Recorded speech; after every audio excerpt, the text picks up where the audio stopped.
maglalab pa, and then dito ko na lang din i-dry yung clothes ko. Medyo madami naman akong t-shirt na nadala. So, pwede pa siya.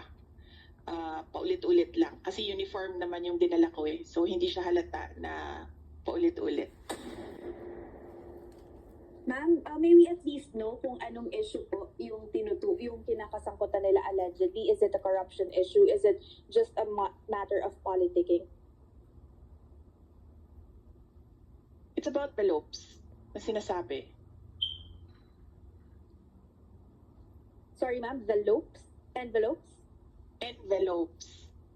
The one with the money, ma'am, does it mean that it may have originated from the House Speaker and the First Lady po? Ayoko na I'm waiting for them. I'm waiting for them na umabot sila doon.